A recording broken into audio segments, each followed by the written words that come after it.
What's going on, YouTube? Today I'm going to be replacing this outlet receptacle. Let's get started. First step, turn off the circuit breakers. Before we do that, let me just go ahead and test it out and see if it's working. Oh, it's supposed to be working. There we go. So let's go ahead and turn off the circuit breakers. This is what we have. I'm not sure exactly which is which. It says bedroom. There's 3 different bedrooms, but I only see 2 here. So there is one bedroom is 15 amps, and I know mine is 15 amps also. So I'll turn it off. Alright, here we go. I still got my machine right here. I'll go ahead and test it out now. First step, I'm going to remove this. Take this out. Next step, take this off. Remove it. Alright, this one is out. Now this is what it looks like. And I would highly recommend, if you don't know what you're doing, just take a quick picture of what the layout looks like. And this is it. See where all the cables connect and whatnot, and take a picture of it. You got the blacks right here on this side and the other ones on the other side. So we just got to keep it the same.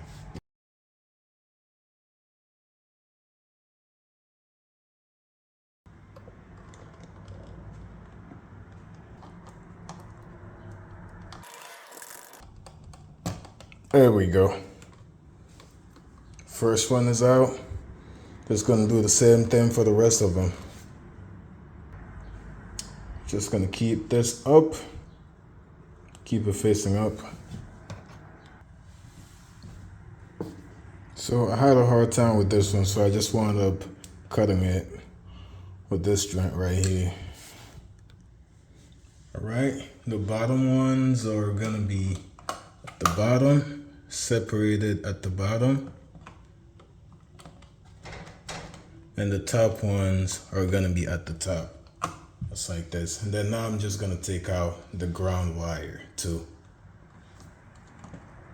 It's right here.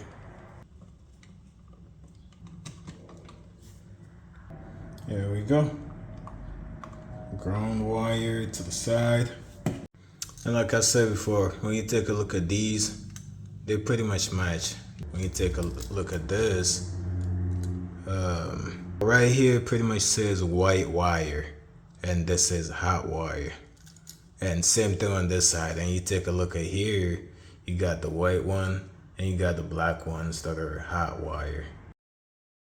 A lot of people are going to say some things because I'm not using the right tool that I'm supposed to use. You know, I don't have the right splicer.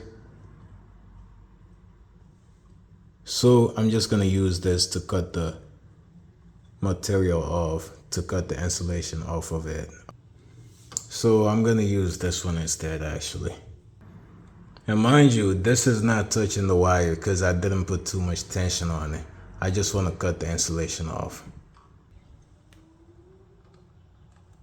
Me being me, and me not wanting to go to Home Depot, that's the reason why I'm just using whatever I got to make it work. This is good enough now for me. There we go.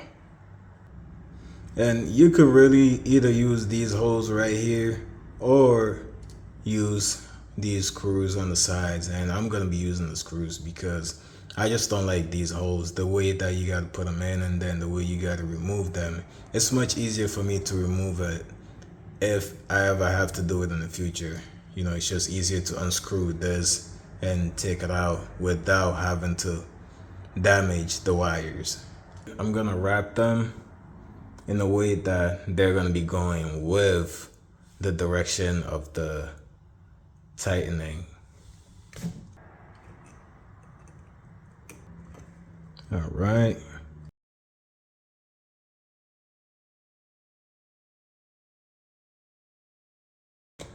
And just make sure none of these wires are touching.